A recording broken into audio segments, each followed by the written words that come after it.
Hi! Welcome back to my channel. Curious ka ba kung ano yung mga tinatanong after mo mag-demo? Yes, merong mga katanungan after mo mag-demo. Siyempre, pag napakaganda ng demo mo, parang konti lang tatanong sa'yo. Parang basta may matanong.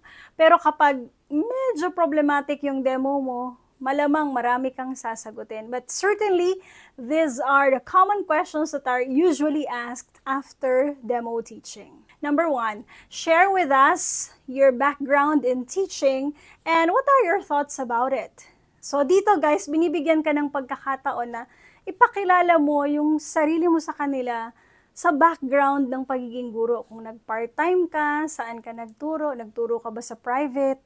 Tapos, ano yung thoughts mo tungkol doon? Nasiyahan ka ba? Na-enrich ka ba birang guro? Nag-grow ka ba sa profession?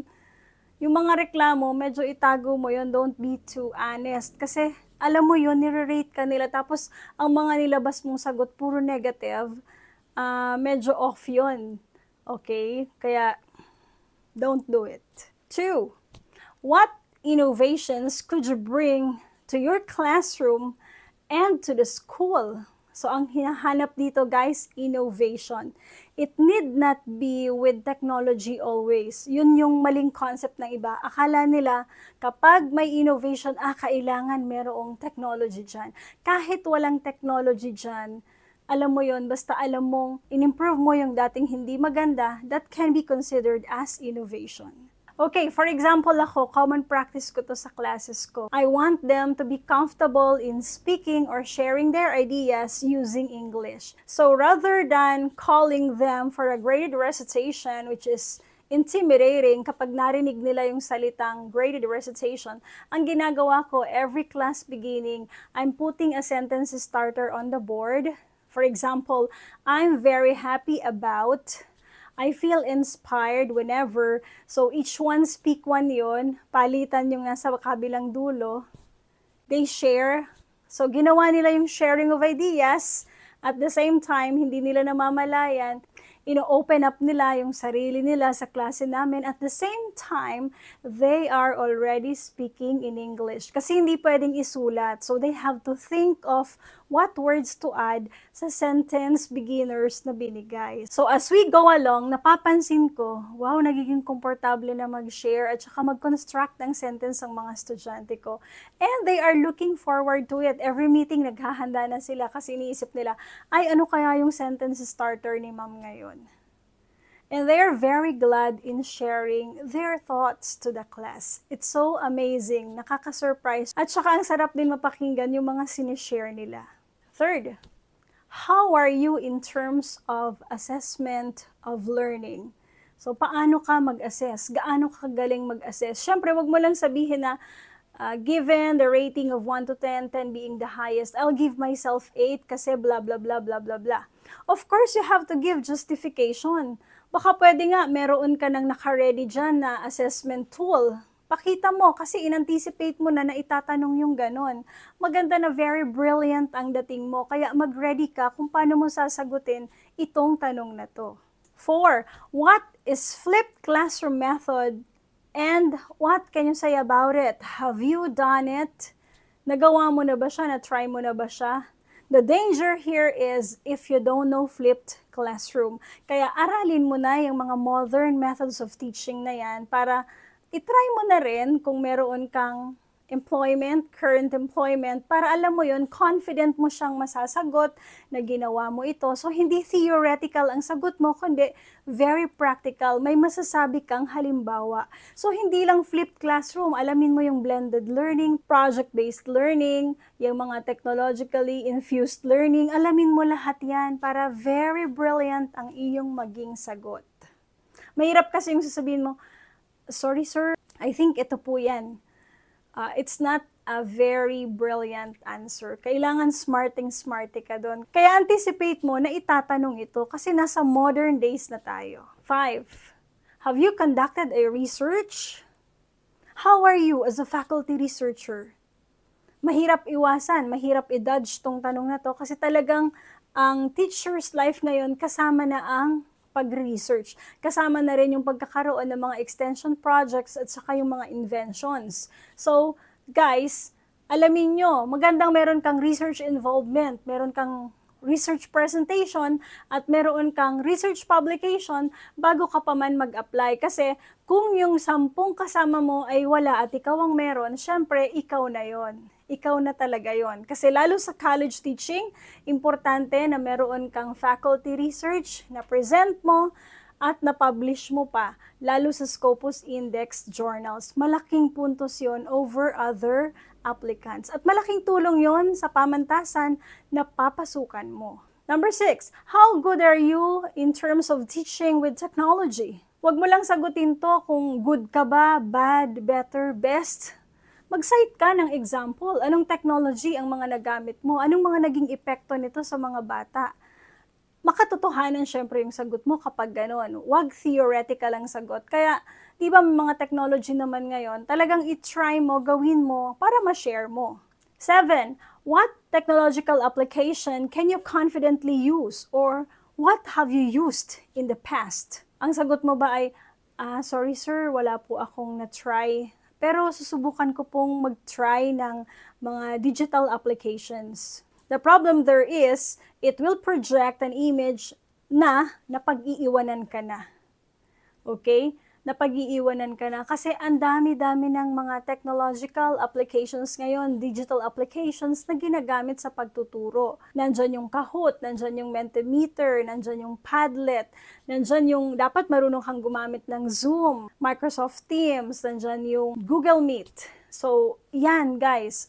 At marami pang iba. Marunong ka ba mag-video edit? Kasi definitely there will be moments that you will be recording your video. Ayan, dapat alam na natin yan. Kasi baka yan yung tanong na make or break. So yung mga sinasabi nating make or break question. Tapos, dyan ka na pala lalamang and yet, you're not ready for it. Just imagine the situation. Mahirap yun, guys. Number 8. Eto na, itanong ko to. Depende dun sa demo nung teacher na applicant. I said, your demo, was it traditional or modern? And sabi niya, ma'am, traditional.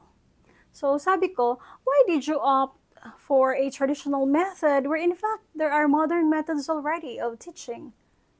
So medyo, syempre, nahirapan siyang sagutin yun kasi ba't ka naman modern? Hindi kasi ibig sabihin guys na pag may PowerPoint ka, modern yung iyong teaching method. Hindi sana finlip mo. Sana may assumption ka na, alam mo yun, nakapagbigay ka na ng papanoorin na video at yun na yung pag-uusapan nyo sa klase. So, ang iyong demo ay facilitating learning kasi nabigay na yung material for them to study at home.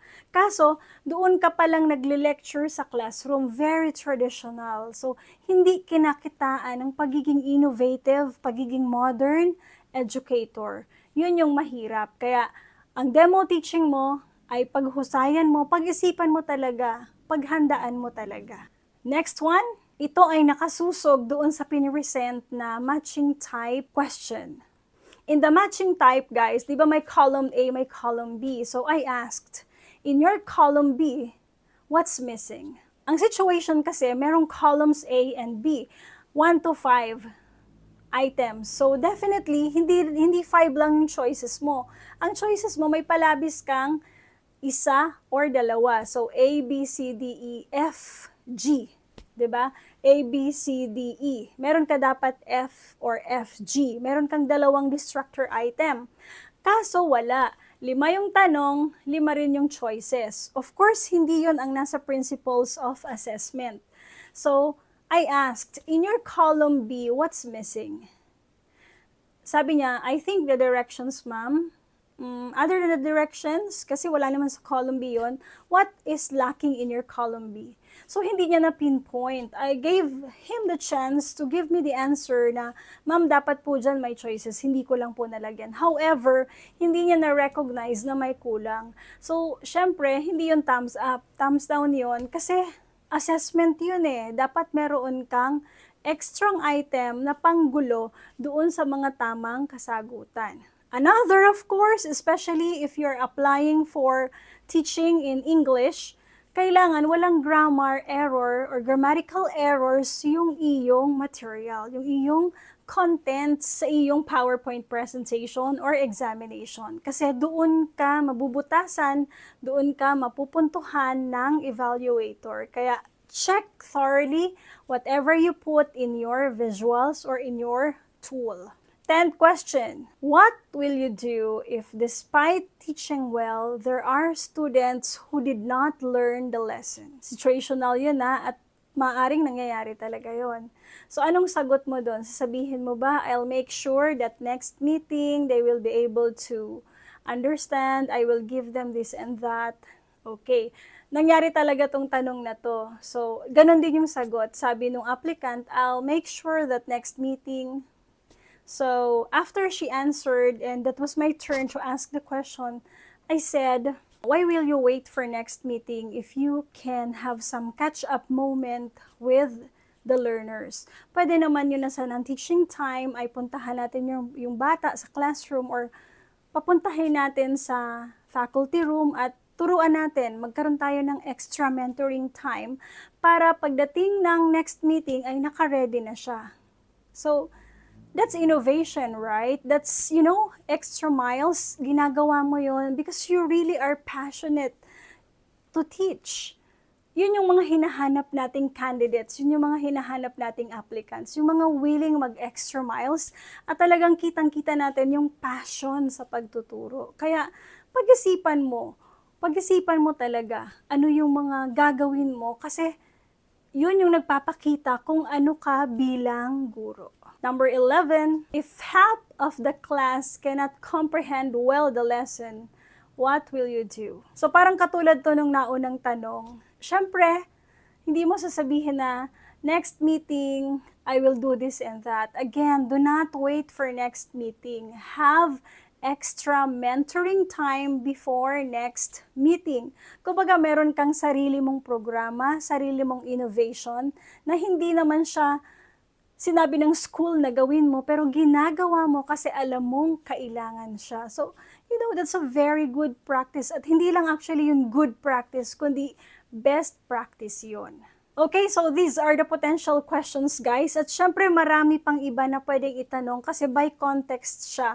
Kung ano yung na-present mo sa demo mo, doon kadalasan manggagaling yung mga katanungan ng evaluators. So the thing here, guys, is be super ready. At talagang pakita mo kung passionate teacher ka, innovative teacher ka, creative teacher ka, ipakita mo at ipadama mo sa mga evaluators para makuha mo talaga kung ano yung deserve mo. And that is getting hired. Okay, there you have it, guys. Thank you so much. Sana nakatulong sa inyo ang video na ito. Don't forget to click like, subscribe, and tap the notification bell for more lesson uploads, practical tips, and anything educational. Have fun learning!